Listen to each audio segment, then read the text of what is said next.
some of you, one of the courses I'm teaching here is on good and evil.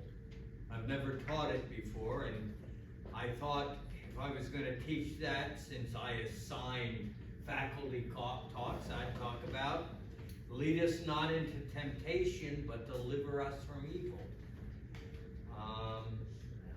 Which I don't think I've ever done before in the last 30 years. One of the things about being married to Mrs. G is she always comes up with nifty ideas.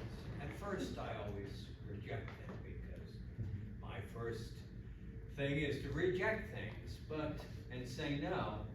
And I remember once when we moved here, she made something called an Advent Buzzard.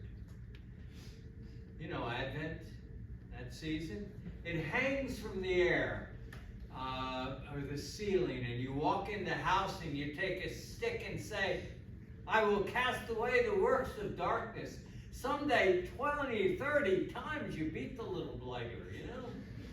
I will cast away the works of darkness and put on the armor of light. Our life is spiritual warfare. Like it or not, it is spiritual warfare. And usually we are at the center.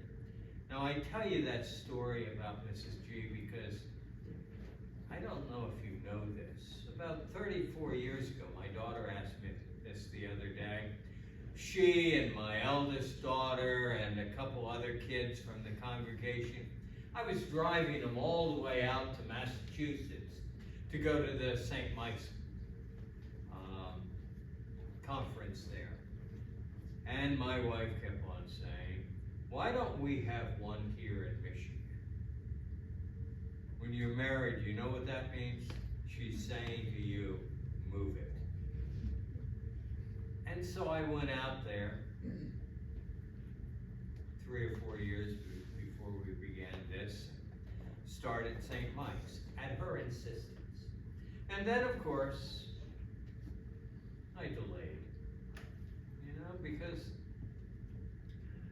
don't take this personally, but you drive me crazy. Kids always drive me crazy.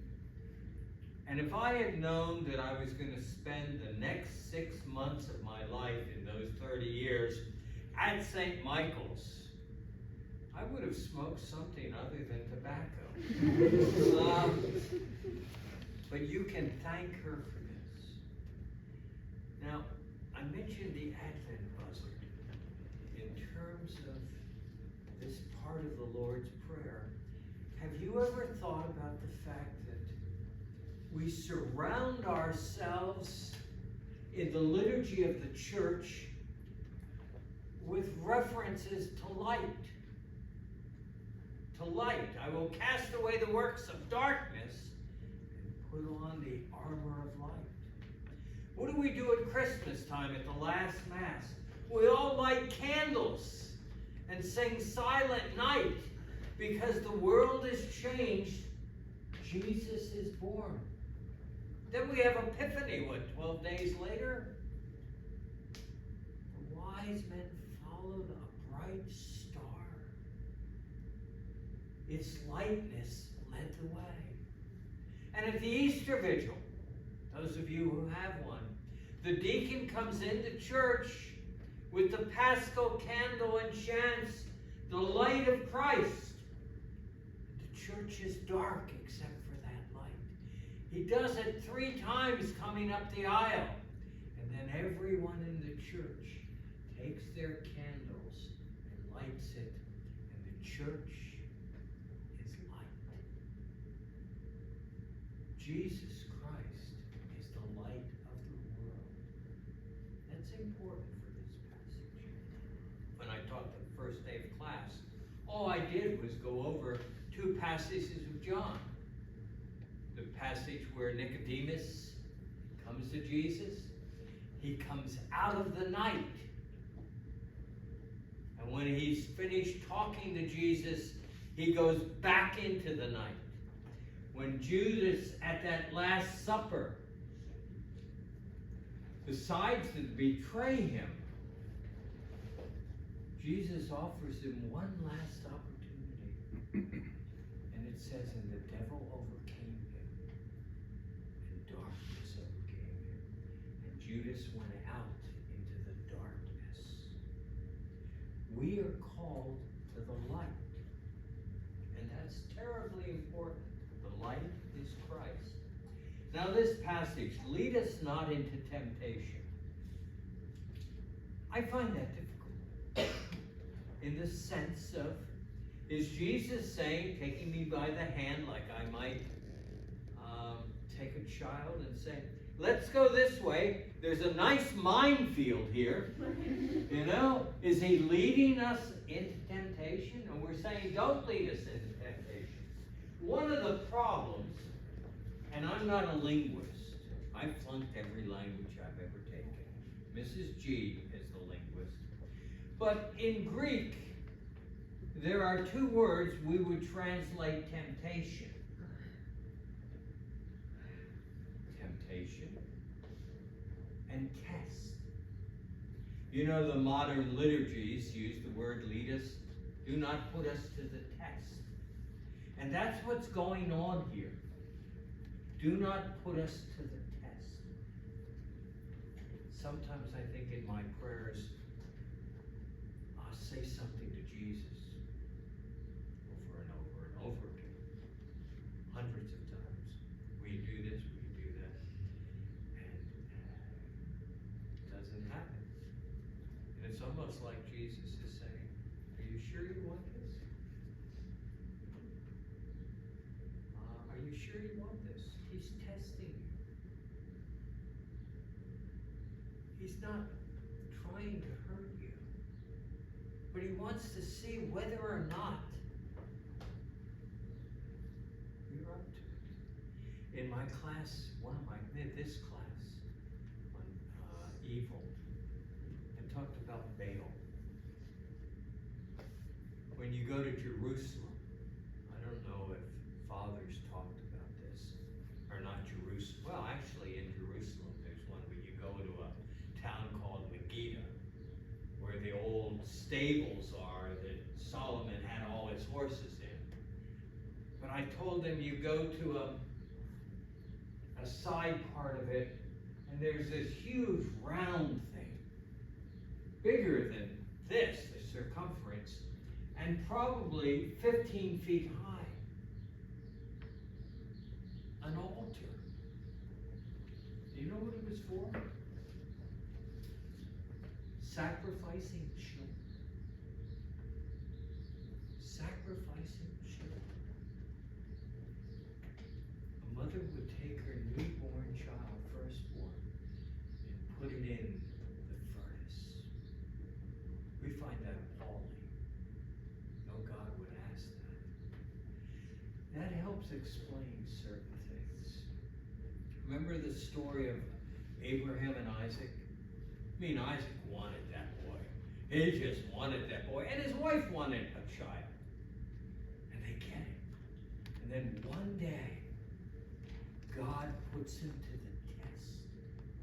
He said, Abraham, how much do you love me? Well, you know, sacrifice Isaac. They go 3 days, significant by the way. Isaac carries the wood for the fire. And they finally reach the place. God has his set. Isaac says, well, what are we going to sacrifice?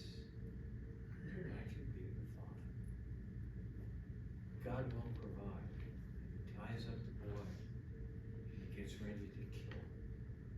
And God stops him.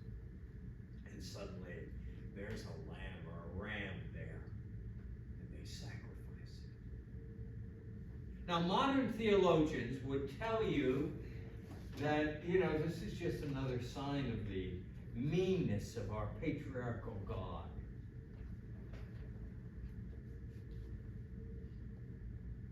He was saying to the people of Israel through Abraham, do you love me as much as these people love their evil God?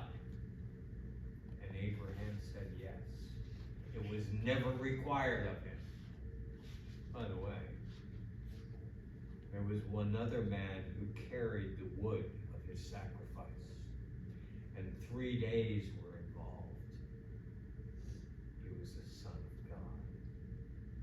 So we have putting ourselves to the test. He's not trying to hurt us, but he wants to know what your mettle is.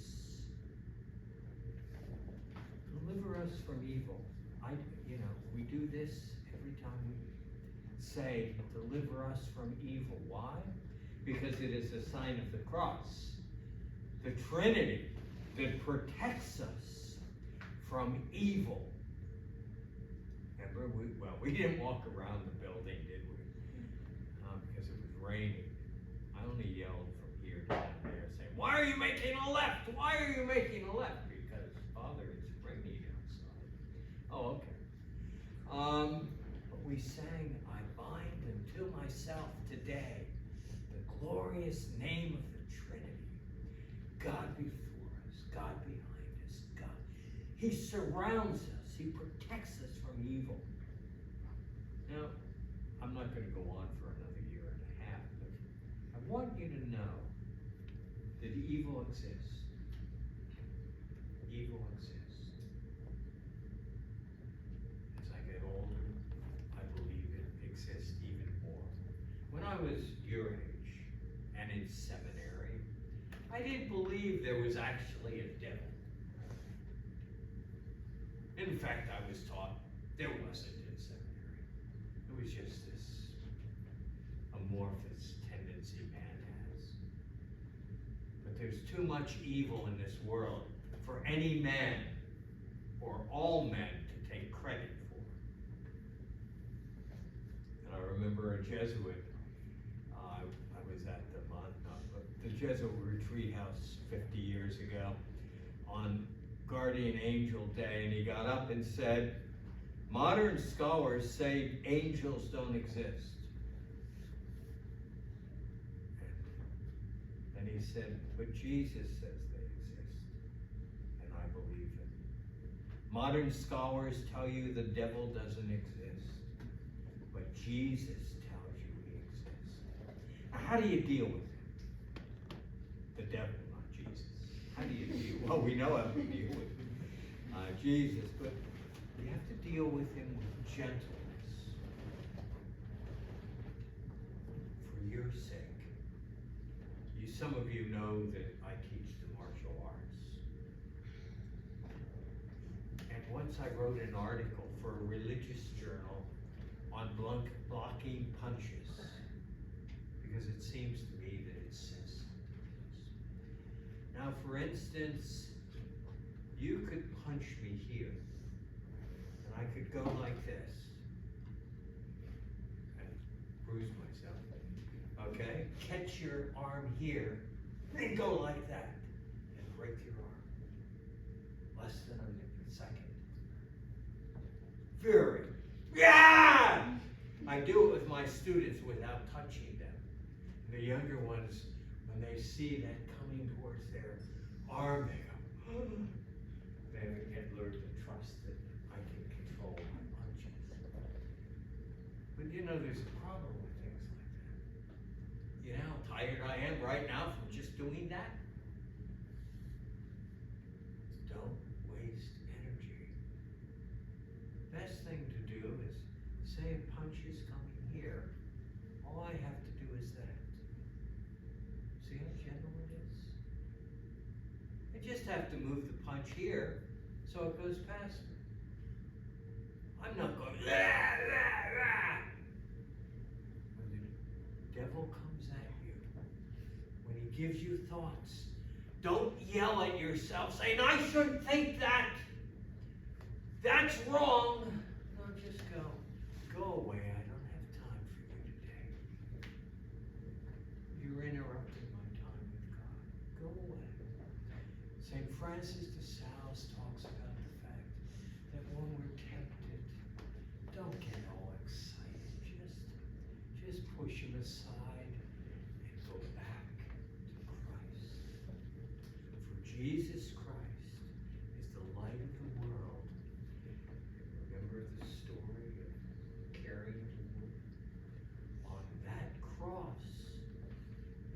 you eternal salvation. He showed you the depth of God's love for you.